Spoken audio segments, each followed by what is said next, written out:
नमस्कार प्रिय विद्यार्थियों, आज मैं एक नया टॉपिक लेकर उपस्थित हुआ हूँ। मेरे पास कई कमेंट आ गए कि आप संक्षिप्तीकरण और पल्लवन पर वीडियो बनाएं। माफ़ी चाहता हूँ, काफ़ी दिन हो गए, लेट हो गया थोड़ा। मैं आज शुरू कर रहा हूँ। संक्षिप्तीकरण बहुत बड़ी चीज़ है।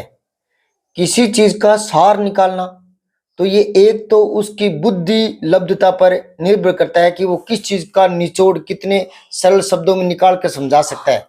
दूसरी बात, उसकी भाषा शैली कितनी गजब है, भाषा पर पकड़ कितनी गजब है, ये भी सिद्ध करती है संक्षिप्तीकरण करने में। दो चीजें खास तौर पर, उसका दिमाग, उसकी विश्लेषण शक्ति, उसकी संक्षिप्तीकरण करने की ताकत और भाषा पर कितनी पकड़ है, ये दो चार चीजें संक्षिप्तीकरण में परखी जाती है। तो संक्षिप्तीकरण यूं ही नहीं होता। कई बार बच्चे क्या करते हैं, छोटी क्लासों में टीचर भी क्या पता समझाते नहीं होंगे, या मैं तो क्यों उन पर इल्जाम तो नहीं लगा सकता, पर कई बार मैंने बच्चों के मुंह से सुना है कि संक्षिप्तीकरण का क्या सीखना है। एक पैराग्राफ आएगा, उसका 1/3 संक्षिप्तीकरण करना है। 1/3 का मतलब जैसे 9-10 लाइनें हैं तो 3 एक लाइनों में लिखना है। तो बच्चे क्या कहते हैं, एक ऊपरली, एक निचली, एक बिचली। समझ गए मारवाड़ी में? कह रहा है कि एक ऊपर वाली लाइन लिख देना, एक नीचे वाली, एक बीच वाली लिख देना, हो गया संक्षिप्तीकरण। यूं नहीं होता संक्षिप्तीकरण। और एक और बता दूं, संक्षिप्तीकरण में जो पैराग्राफ दिया हुआ है, अनुच्छेद दिया हुआ है, उसकी जो लाइनें हैं वो तो लिखनी नहीं होती, हूबहू तो वाक्य उतारने नहीं होते। समझ रहे हो क्या आप? तो संक्षिप्तीकरण कैसे करें, इसको मैंने कल अनुभव किया कि एक वीडियो में नहीं बता पाऊंगा। ठीक है, तो आप ऐसा करें, इस चैनल को सब्सक्राइब कर लें, नीचे लाल अक्षरों में लिखा पड़ा है, और सब्सक्राइब करके साथ में बेल आइकन है उसको दबा लें और ऑल पर कर लें। ठीक है, तो जब भी अगला वीडियो आएगा संक्षिप्तीकरण के बारे में, 1 या 2 दिन में मैं कोशिश करूंगा जल्दी जल्दी बना दूं। ठीक है, तो वो 3 या 4 वीडियो जो भी मुझे समझाना है इसके बारे में, वो सारे जैसे ही मैं इस पर अपलोड करूंगा तो आपके पास सूचना आ जाएगी। तो बेल आइकन जरूर दबा लें। समझ आई बात? तो देखें, एक बार दोनों शब्दों को, दो चीज बताऊंगा, संक्षिप्तीकरण और पल्लवन, और इन पर मुझे कई वीडियो बनाने पड़ेंगे। तो संक्षिप्तीकरण क्या है और पल्लवन क्या है? तो पहले संक्षिप्तीकरण के बारे में देखो। सार लेखन, किसी भी पाठ का, किसी भी पद का, किसी भी अनुच्छेद का सार लिख देना। सार लेखन, इसके कई नाम है, ये नाम भी आ सकता है संक्षिप्तीकरण। ठीक है, सार लेखन भी कह सकते हैं, संक्षेपण भी कह सकते हैं। ठीक है, संक्षेप भी कह देते हैं, सार संक्षेप भी कह सकते हैं, सारांश भी कह सकते हैं। इस तरह के कई नाम आ सकते हैं। तो नामों से तो एक ही बात झलक रही है कि भी अनुच्छेद का 1/3, 1/3 भाग में उसका सार लिखना है। ठीक है, तो क्या होता है सार? देखो, मूल भाव को सुरक्षित रखते हुए विस्तार वाक्यों यानी व्याख्यात्मक कथनों को कम करते हुए लिखे गए सार को ही संक्षिप्तीकरण कहते हैं। समझ गए होंगे आप? सार में क्या होता है, संक्षेपण में क्या होता है कि जो अनुच्छेद होता है उसका जो मूल भाव है, कथ्य यानी वो क्या कहना चाहता है, विषय क्या लिया है, उसको सुरक्षित रखते हुए, मूल भाव विकृत नहीं होना चाहिए, मूल बात छूटनी नहीं चाहिए, उसको तो सुरक्षित रखना है। फिर उसको समझाने के लिए उसने जो विस्तार दिया उस विस्तार को कम करना है। मतलब उसने कोई उदाहरण देकर के समझाया तो उसको कम करना है, जो व्याख्या करने की कोशिश की है उस व्याख्या को कम करना है, मूल बात को बताना है। ठीक है, मतलब अनुच्छेद को इतना छोटा कर देना है कि जो मूल बात है वो छूट न जाए, सुरक्षित रहे। कहीं छोटा करते करते करते मूल बात कहीं उसका संक्षेपण हो जाए, मतलब मूल बात कोई पूरा ढंग से बता नहीं पाए, मतलब मूल बात में से कोई वाक्य छूट जाए या कोई छोटी बात अलग रह जाए, नहीं, मूल बात को तो पूरी की पूरी समेटेंगे जो वो कहना चाहता है। ठीक है ना? तो फिर उस मूल बात को वो समझाने का जो प्रयास कर रहा है उसको कम कर देंगे। समझ गए? जो व्याख्या करने की कोशिश करे ना, उन व्याख्या कथनों को कम कर देंगे, या उदाहरण देकर जो समझा रहे हैं उनको कम कर देंगे, मूल बात को सुरक्षित रखेंगे। कैसे, ये अभी मैं समझाऊंगा, टाइम लगेगा। और एक और बताऊं, मैं बच्चों की तरह ही समझाऊंगा, मतलब मैं यूं नहीं समझाऊंगा कि मैं टीचर और मैं समझा रहा हूं, नहीं, मैं खुद छात्र बनूंगा। जैसे आपके सामने क्या समस्या आती है तो मैं बताऊंगा कि मेरे सामने ये समस्या आ रही है, मैं उसको ऐसे करूंगा, तब टाइम लगेगा। तो आप वीडियो को पूरा जरूर देखें, नहीं तो कोई मतलब नहीं निकलेगा। मतलब है मैं खुद स्टूडेंट बनकर और करके दिखाऊंगा आपको, तो आप पूरा जरूर देखना, ठीक है।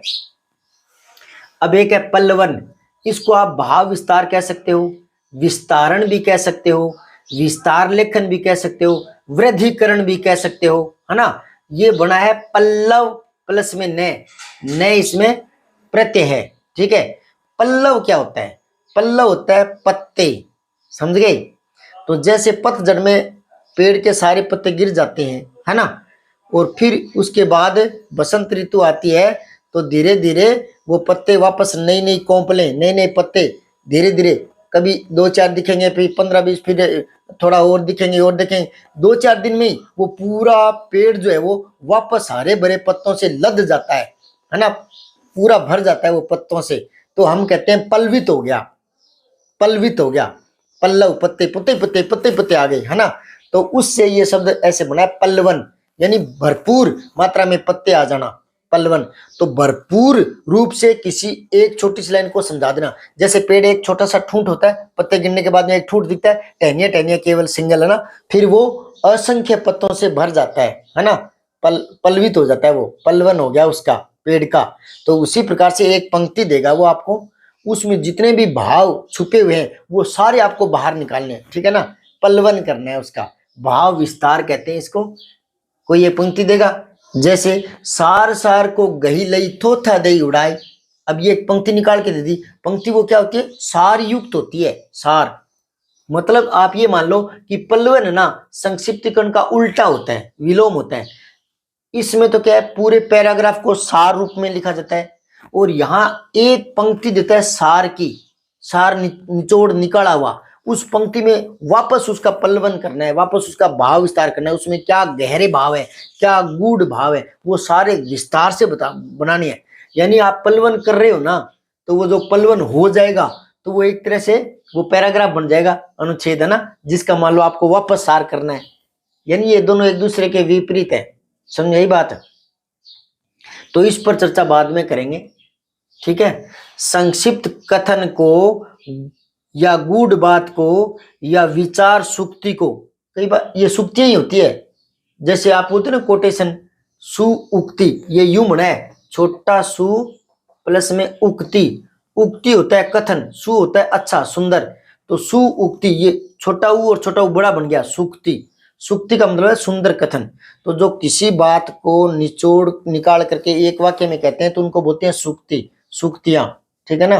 ते तो पांव पसारिए जेती लंबी शोर, यानी पांव उतना ही पसारना चाहिए जितनी लंबी रजाई है।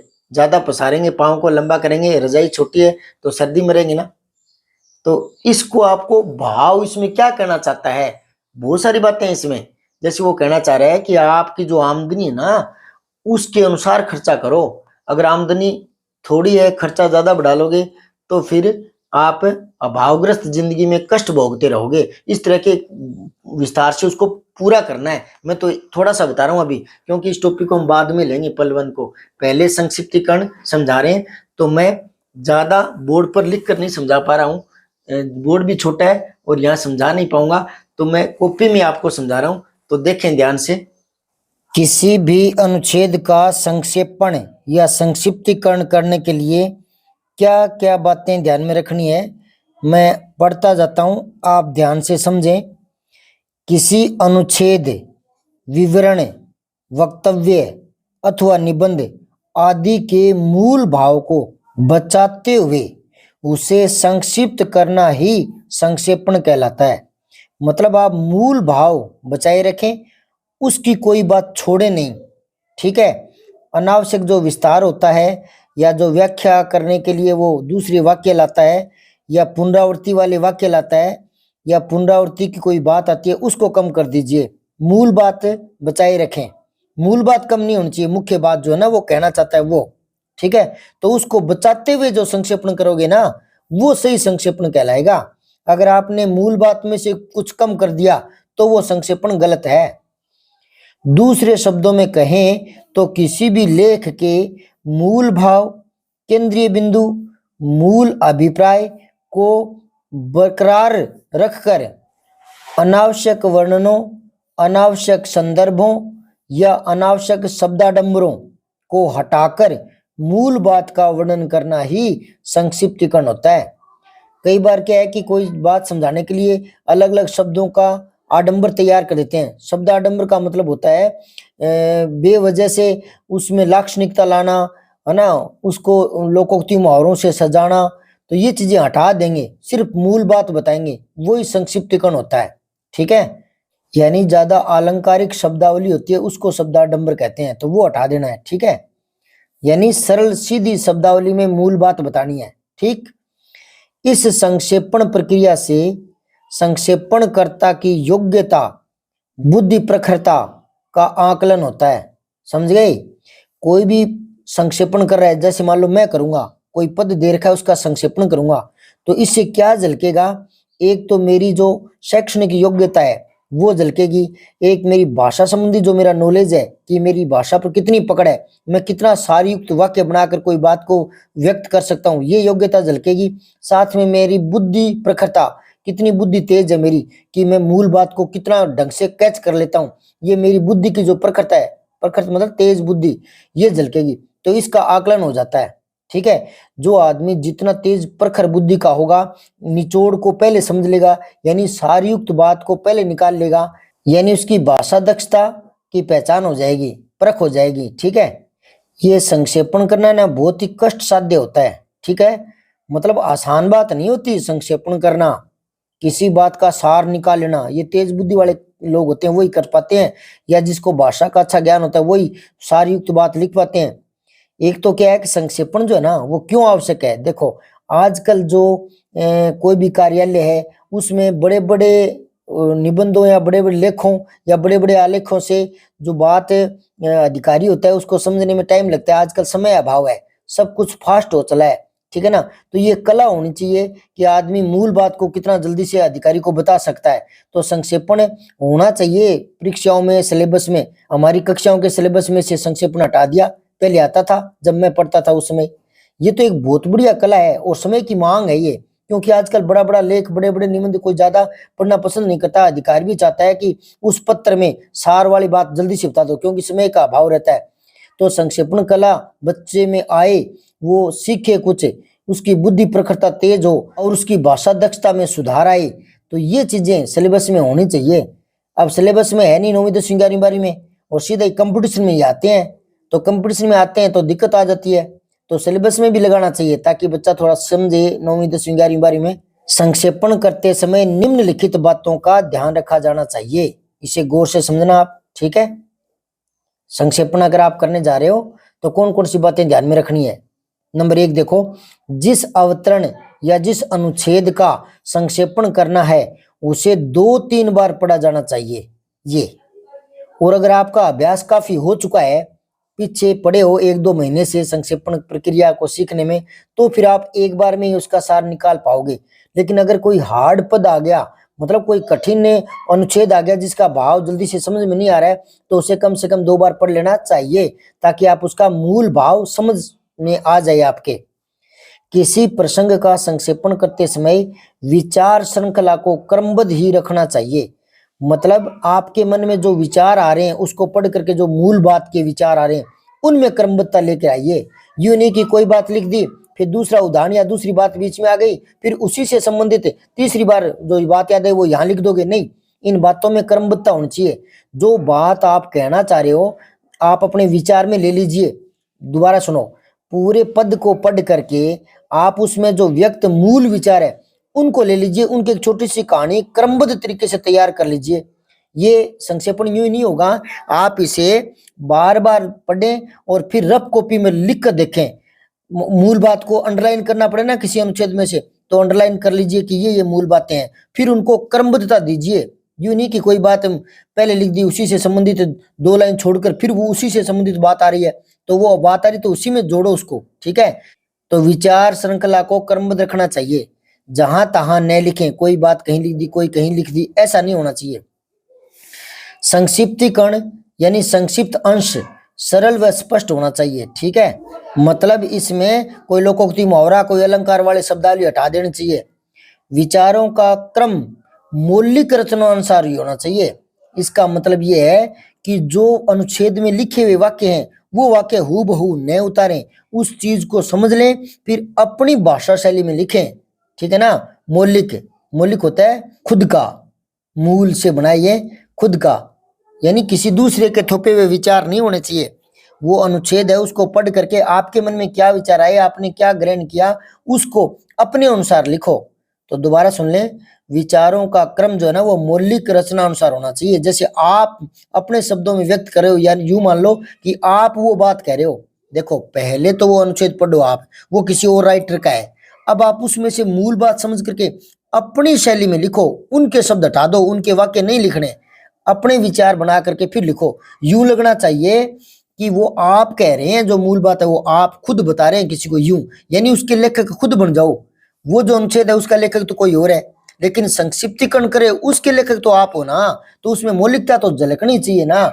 उस जो पैराग्राफ आप पढ़ रहे हो उस लेखक के विचार, मतलब आप उसकी भाषा शैली, उसके शब्दावली वो हटाइए। आप उसका जो क्रिया का रूप है वो हटाइए, उस क्रिया को अपने रूप में डाल करके लिखिए आप। ठीक है। संक्षिप्त अंश अपने मूल अवतरण का तृतीयांश होना चाहिए, मतलब तीसरा हिस्सा। ठीक है। संक्षिप्त अंश में भाषा अपनी ले लें, लेकिन अपने मन से कुछ न जोड़ें।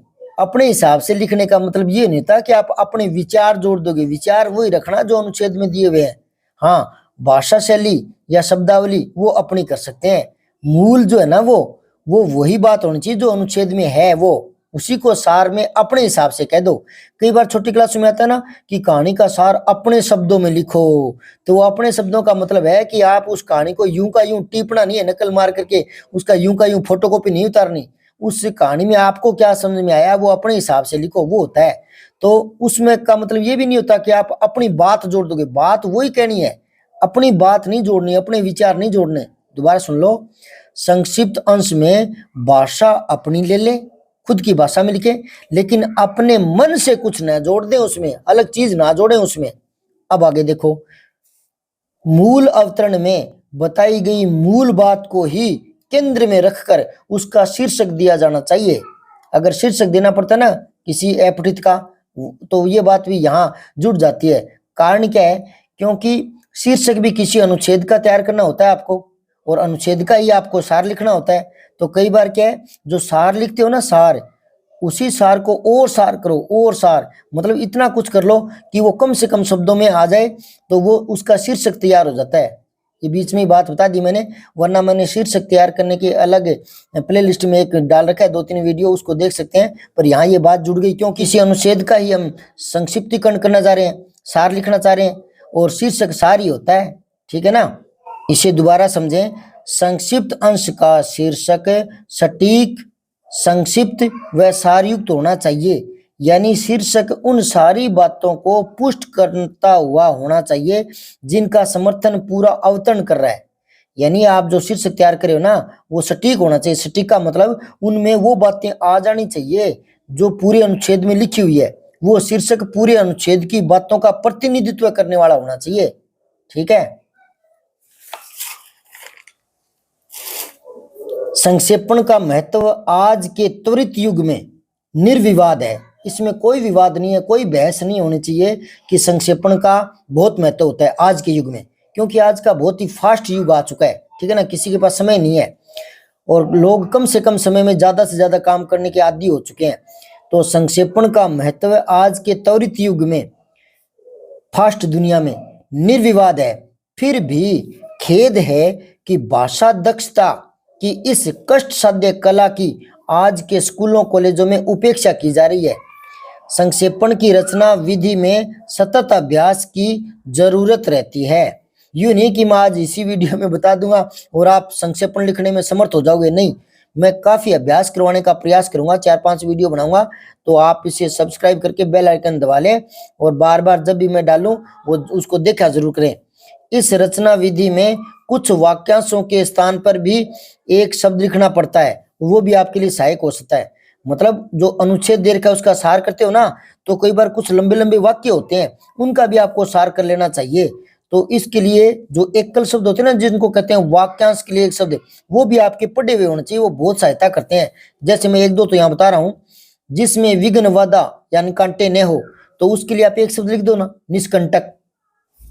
किसी देश के अंदर होने वाला, यूं क्यों लिखते हो, अंतर्देशीय लिख दो।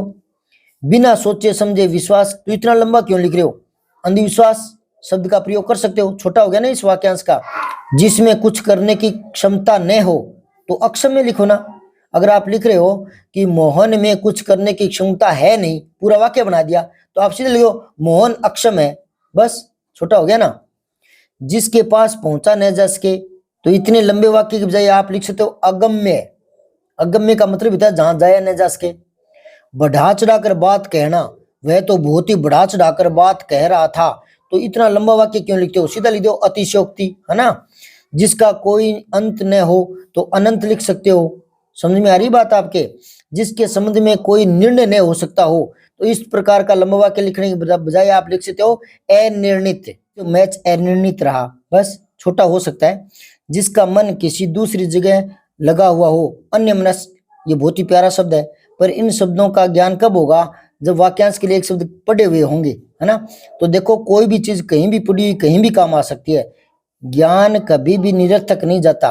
तो ये वाक्यांश के लिए एक शब्द आपके संक्षिप्तीकरण में काम आते हैं। नित्य दीन दुखियों को भोजन करने की व्यवस्था मैंने देखी वहां, या इस तरह की कोई लाइन हो, तो वहां लिखो सदावर्त चल रहा था, या सदावर्त चलता है। सदावर्त होता ही वो है जहां रोज दीन दुखियों को मुफ्त में भोजन करवाया जाए। तो इन शब्दों का नॉलेज होना जरूरी है, ये सहायता कर सकते हैं। यूं नहीं है कि ये अगर आपने नहीं रटे तो फिर आपका संक्षिप्तीकरण नहीं होगा, हो जाएगा, और शब्द मिल जाएंगे। लेकिन बात यह है कि ये लिखे हुए याद किए हुए आपके रहेंगे ना, तो सुगमता रहेगी और आपका संक्षिप्तीकरण आकर्षक हो जाएगा। एक वस्तु लेकर बदले में दूसरी देना, इस तरह की कोई बात लिखनी पड़े तो आप सीधे ही लिख सकते हो विनिमय। विनिमय वही होता है एक वस्तु के बदले में दूसरी वस्तु देना। सगा भाई लिखने की बजाय दो शब्दों का एक शब्द बना लो सहोदर। सगी बहन, दो शब्द लिखने की बजाय एक लिख दो सहोदरा। जो भगवान को नहीं मानता हो, तो इस तरह की बात लिखनी पड़े तो क्यों लिखते हो, ये सीधे लिख दो ना नास्तिक। तो ये चीजें थी, ये तो उदाहरण के लिए मैंने 5-7 लिखे हैं, आप और भी याद कर सकते हैं। इस तरह के बहुत से वाक्यांश संक्षेपण है। वाक्यांश संक्षेपण का मतलब होता है एकल शब्द, है ना, जिसको वाक्यांश के लिए एक शब्द बोलते हैं, वो तो वो आपको लाभ देंगे, ठीक है।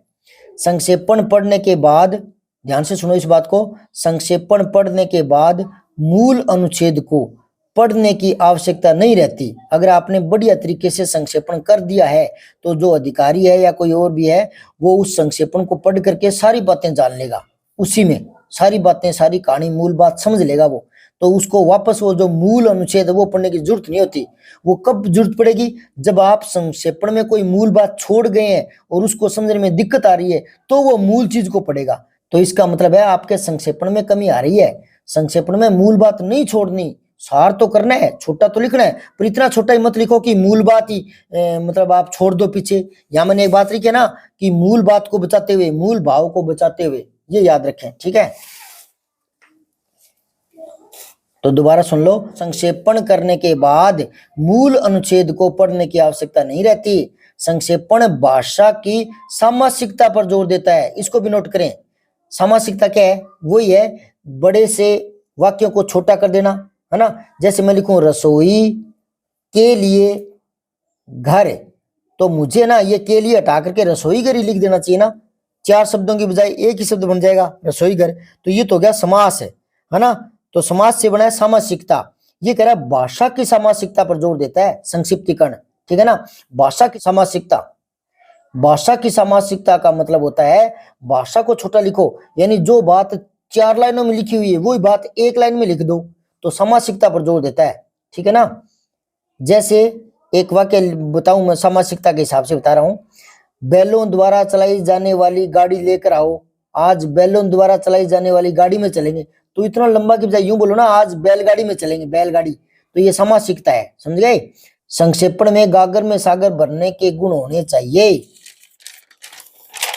किसी भी अनुच्छेद या पाठ का संक्षिप्तीकरण करना, उसके उपरांत उसका और भी संक्षिप्त करना, यानी संक्षिप्तम रूप उसका शीर्षक होता है। यह शीर्षक ही उस पाठ या उस अनुच्छेद का सार संकेतक होता है, पूरा सार देने वाला होता है, जिससे पाठक उस अनुच्छेद या पाठ के विभिन्न पक्षों का अनुमान कर सकता है शीर्षक से ही, है ना। इसलिए कहा जाता है कि शीर्षक पाठ का केंद्रीय भाव प्रकट करने वाला, यानी सटीक होना चाहिए, संक्षिप्त होना चाहिए और आकर्षक होना चाहिए। संक्षिप्तीकरण में वाक्यों को ज्यों का त्यों दोहराना नहीं चाहिए जो अनुच्छेद में लिखा है उसको, बल्कि उसके क्रिया रूपों में यथोचित परिवर्तन करके, यानी स्वयं की भाषा शैली में लिखनी चाहिए। सरल और सुबोध भाषा शैली में लिखा जाना चाहिए संक्षिप्तीकरण, ठीक है। अब मैं एक संक्षिप्तीकरण करके दिखा रहा हूं, इसको हम आवश्यकता पड़ी तो 2 या 3 बार भी पढ़ेंगे, ठीक है ना। किसी देश की उन्नति तथा अवनति उस देश के साहित्य पर ही अवलंबित है। वो कह रहा है कि कोई भी देश है, उसका जो साहित्य है ना, उस साहित्य पर उस देश की उन्नति और अवनति आश्रित रहती है, ठीक है। तो ये बात आप दिमाग में रखो एक, ठीक है। इसके साथ इससे मिलती जुलती कोई और बात आएगी, दूसरा वाक्य आएगा, तो उन दोनों से एक ही वाक्य बना लेंगे, ठीक है। तो दोबारा सुनो, किसी देश की उन्नति एवं अवनति उस देश के साहित्य पर अवलंबित है, आश्रित है, चाहे वह देश को उन्नति की चरम सीमा पर पहुंचा दे और चाहे तो, यानी साहित्य, चाहे तो अवनति के गर्त में गिरा दे। यानी साहित्य जो है ना, वो या तो उस देश को उन्नति की चरम सीमा तक पहुंचा सकता है या फिर अवनति के गर्त में गिरा सकता है। अवनति होता है पतन, पतन के गर्त होता है गड्ढा। अब इन दोनों वाक्यों में एक ही बात कही गई है, तो इसकी एक ही बना लो ना, 2 वाक्य कर दिए इसने, एक तो ये पूर्णविराम लग गया, एक ये लग गया, दोनों में एक ही बात है। तो इसको आप यूं लिख सकते हो, किसी देश को उन्नति पर ले जाना, अवनति के गर्त में डालना, ये वहां के साहित्य पर अवलंबित है। बस बन गई एक लाइन। अब आगे पढ़ो। कवि रवि, पीछे हमने पढ़ा था, कवि रवि की पहुंच से भी अधिक प्रकाश रखता है। जो कवि है ना, साहित्य लिखने वाला है ना, वो रवि यानी सूर्य से भी ज्यादा प्रकाश रखता है। वही निर्जीव जाति में प्राण प्रतिष्ठा करता है और निराशापूर्ण हृदय में आशा का संचार करता है। कौन? कवि। समझ यही बात है। वो कह रहा है कवि है ना, वो रवि से ज्यादा प्रकाश रखता है। क्या कर सकता है कवि? वो निर्जीव में भी प्राण प्रतिष्ठा कर सकता है और निराशपूर्ण जो हृदय है उसमें आशा का संचार कर सकता है कवि, है ना। वही राजनीति को प्रेरणा दे सकता है। कौन? कवि। तथा राजनीतिज्ञों का पथ प्रदर्शन कर सकता है। वही अतीत के गौरव गीत गाता है कवि, अपने काव्य में पुराने इतिहास के गौरव को गाता है वो। साथ ही भविष्य की स्वर्णिम कल्पना भी करता है। तो वो क्या क्या करता है, इनके अलग अलग वाक्य बनाने की जरूरत नहीं है, सारी बातें शब्दों से जोड़ दो। इन सारे वाक्यांश के लिए छोटे छोटे शब्द बना लो और उनसे एक वाक्य बना लो। वही सोई हुई जाति को जगाता है और उत्साह का संचार करता है। अब इन सारों से एक लाइन फिर बन गई। क्या बन गई? कि साहित्यकार निर्जीव में प्राण प्रतिष्ठा, निराशावादिता में आशा का संचार, राजनीतिज्ञों को पथ प्रदर्शन करना, अतीत का गौरव गाना और उत्साह का संचार करने का काम करता है। सारी बातें एक वाक्य में पूर्णविराम में लिख दी। अब इसने संक्षिप्तीकरण किया, उसको पढ़ रहा हूं मैं। देश का उत्थान पतन साहित्य पर निर्भर है। छोटी सी लाइन बना ली ना पहले वाले 2 की, ठीक है। जहां न पहुंचे रवि वहां पहुंचे कवि। इसने एक लोकोक्ति का प्रयोग कर लिया, लेकिन संक्षिप्तीकरण में लोकोक्ति का प्रयोग नहीं करना चाहिए। लोकोक्ति का प्रयोग तो हटाना होता है, अपने शब्दों में लिखना होता है। लोकोक्ति का उदाहरण देना, मुहावरों का उदाहरण देना, ये तो पलवन करने में आता है, लेकिन बहुत कम जगह होती है जहां आप लोकोक्ति डाल सकते हो। संक्षिप्तीकरण में भी बहुत कम जगह, कम डाल सकते हो। ये देखो, जब बहुत सारी बातें उस एक लोकोक्ति में समा जाए तब डाल देनी चाहिए। तो इसने लिखा है कि जहां न पहुंचे रवि वहां पहुंचता है कवि। तो ये खुद भाव की अपेक्षा रख रही है कि इससे कहना क्या चाहता है वो। जहां न पहुंचे रवि वहां पहुंचता है कवि।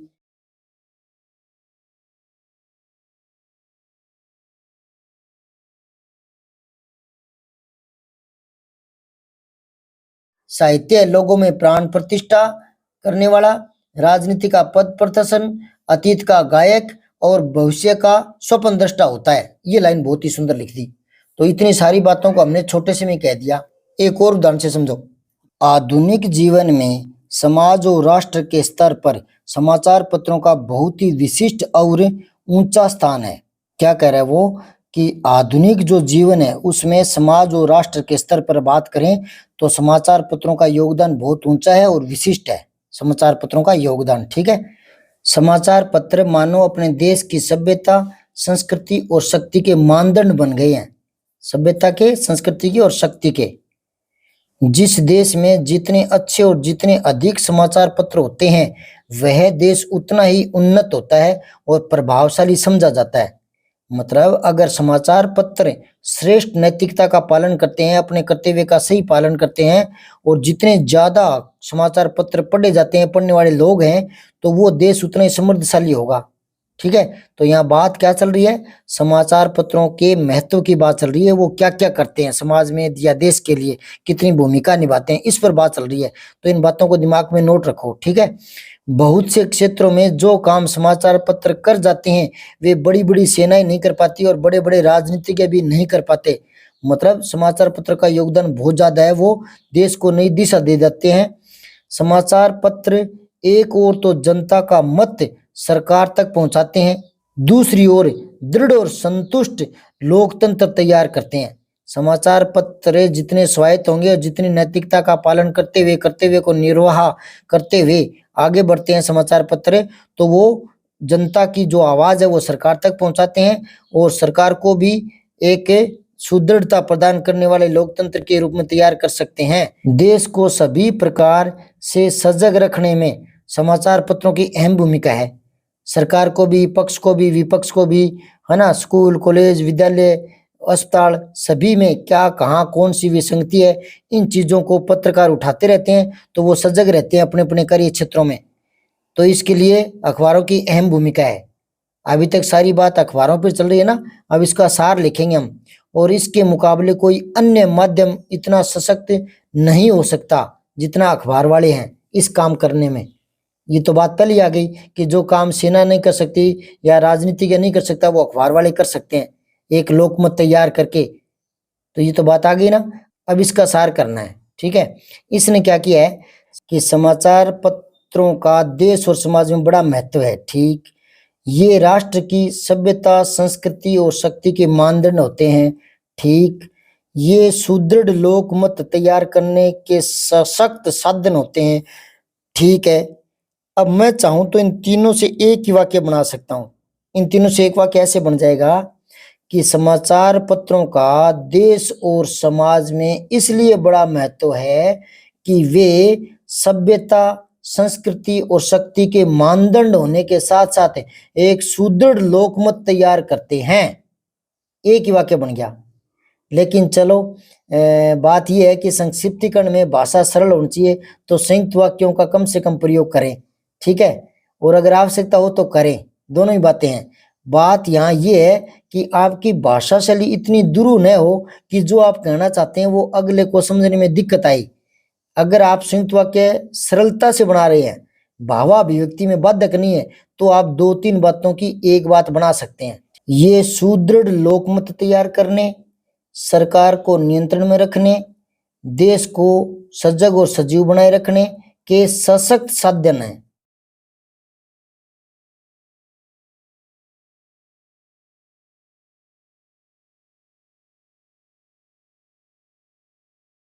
तो ये सारी बातें एक में आ गई। यहाँ एक लाइन है ना, इसको देखो, इसके मुकाबले कोई अन्य माध्यम इतना सशक्त नहीं कहा जा सकता। तो ये लाइन इंपॉर्टेंट ही थी और इसने छोड़ दिया, छोड़नी नहीं चाहिए थी। इस पूरे वाक्य को एक शब्द में बना लो, वो शब्द आप बन जाएगा अनन्य। अन प्लस में अन्य, जिसके जैसा कोई और नहीं हो। तो इस शब्द के अंदर ही पूरा वाक्य समाया हुआ है। जिसके जैसा कोई और नहीं हो ना, उसको बोलते हैं अनन्य। इसके मुकाबले कोई अन्य माध्यम इतना शक्तिशाली नहीं कहा जा सकता। तो यही तो समाचार पत्रों की पूरी ताकत बताई थी, इसमें ताकत बताई थी ना, पूरे समाचार पत्रों का बहुत ज्यादा महत्व बताया था ना। तो वो यही तो वो लाइन है कि दूसरा कोई माध्यम नहीं है जितना समाचार पत्र भूमिका निभा सकता है, सेनाएं और बड़े राजनीति नहीं कर सकता। वही बात इस लाइन में है। तो इस लाइन को इसने छोड़ दिया, जबकि छोड़ना नहीं चाहिए। उसने सोचा ये लाइन जोड़ूंगा तो बड़ा हो जाएगा, बड़ा नहीं करना था। इस लाइन को आप जोड़ो पर एक शब्द बना लो, अनन्य। तो ये अनन्य शब्द लिखो, यहाँ लिखो कि अनन्य माध्यम है, बस यूं लिखने की जरूरत नहीं है, इसके मुकाबले कोई अन्य माध्यम सशक्त नहीं कहा जा सकता। यूं मत लिखो, दोबारा सुनो, दोबारा कर रहा हूं मैं इसका, दोबारा देख लो। अब एक बार इस अनुच्छेद या अवतरण को दोबारा पढ़ देता हूं मैं। आधुनिक जीवन में समाज और राष्ट्र के स्तर पर समाचार पत्रों का बहुत ही विशिष्ट और ऊंचा स्थान है, ठीक है ना। समाचार पत्र मानो अपने देश की सभ्यता, संस्कृति और शक्ति के मानदंड बन गए हैं। जिस देश में जितने अच्छे और जितने अधिक समाचार पत्र होते हैं, वह देश उतना ही उन्नत और प्रभावशाली समझा जाता है। बहुत से क्षेत्रों में जो काम समाचार पत्र कर पाते हैं, वे बड़ी सेनाएं और बड़े बड़े राजनीतिज्ञ भी नहीं कर पाते। समाचार पत्र एक ओर तो जनता का मत सरकार तक पहुंचाते हैं, तो दूसरी ओर सुदृढ़ एवं संतुष्ट लोकमत तैयार करते हैं। देश को सभी प्रकार से सजग रखने में समाचार पत्रों की अहम भूमिका होती है और इसके मुकाबले कोई अन्य माध्यम इतना सशक्त नहीं कहा जा सकता जितना समाचार पत्र है। अब ये 126 शब्द हैं, तो 126 बटा 1/3, तो 3 चौका 12, 3 दूआ 6, 42 शब्द, ठीक है ना। 42 में आना चाहिए, तो ये देखो मैंने 40 में लिख दिया। समाचार पत्रों का देश या समाज में बहुत महत्व है। ये राष्ट्र की सभ्यता, संस्कृति एवं शक्ति के मानदंड होते हैं। ये जनता को सजग करने के, सरकार पर नियंत्रण रखने के तथा सुदृढ़ लोकमत तैयार करने के अनन्य सशक्त साधन है। अनन्य, ये शब्द जोड़ते ये लाइन आगे पूरी। इसके मुकाबले कोई अन्य माध्यम इतना सशक्त नहीं कहा जा सकता। समाचारों को छोड़कर अन्य कोई सशक्त साधन नहीं है, तो मैंने लिख दिया अनन्य सशक्त साधन समाचार ही है। तो पूरी लाइन एक शब्द में आ गई और ये 40 शब्द आ गए, 1/3 भी आ गया, 1/3 हो गया। और ऐसे आपको शब्द नहीं गिनने हैं, टाइम लगता है। हाँ, अभ्यास करते समय कर सकते हैं, लेकिन पेपर में टाइम नहीं होता। तो पेपर में तो वैसे ही देख लो, ये 13 लाइन है और ये 4 ही है, तो 4 तिया 12 हो गया ना, 1/3 दिख ही रहा है, ठीक है। एक बात और है, करने के बाद एक रीडिंग और लगा लेनी चाहिए। जब आप अभ्यास करें ना, उस समय की बात कर रहा हूँ, एक रीडिंग और लगा लेनी चाहिए कि कोई मूल बात छूट तो नहीं गई। या थोड़ा सा वो एक और बात पर जोर दे रहा है कि जिस देश में जितने अच्छे और जितने अधिक समाचार पत्र होते हैं, वो देश उतना ही प्रभावशाली होता है। ये लाइन अगर मैं 1-2 शब्दों में लिख पाऊं या इनके अंदर समाहित कर सकता हूं, तो बहुत बढ़िया बात होगी, ठीक है ना। ये बात मैंने थोड़ी छोड़ने की कोशिश की है। तो वैसे तो मूल बात बताई जा रही है समाचारों का महत्व, वो मैंने हर मामले में बता दिया कि जनता को सजग करने में, सरकार को नियंत्रण रखने में, सुदृढ़ लोकमत तैयार करने में आ तो गई ये बात है, ठीक है ना। तो ये तो मैं इसलिए आपका ध्यान आकर्षित करने की कोशिश के लिए बता रहा हूँ। वैसे लाइन तो ये आ गई, ज्यादा कोई विस्तार करने की बात नहीं है। अगर इससे कोई इस तरह का कोई और लाइन हो और आपको लगे कि मैं एक या आधे वाक्य में इसको और बता सकता हूँ, तो आप लिख सकते हैं। तो 40 की बजाय 45-46 शब्द भी हो जाते हैं ना, तो भी कोई नुकसान नहीं है, ठीक है ना। 1/3 का मतलब केवल शब्दों को गिनकर मात्र नाप तोलना ही नहीं है, मूल बात छूटनी नहीं चाहिए। और यहाँ मुझे लगता है कि मूल बात छूटी नहीं है, ये बात भी कहीं ना कहीं इसमें छू गई, ठीक है ना। अब मैंने 2 पदों से आपको करके बताया है सार, लेकिन मैं खुद संतुष्ट हूं नहीं अभी, क्योंकि मुझे लगता है कि मैं ढंग से समझा पाने के लिए और प्रयास कर सकता हूं। तो मैं अगला वीडियो और बनाऊंगा, तो उसको जरूर देखें। 2-3 वीडियो में आपको मैं समझा दूंगा, मुझे इतना विश्वास है, ठीक है। जय हिंद, जय भारत।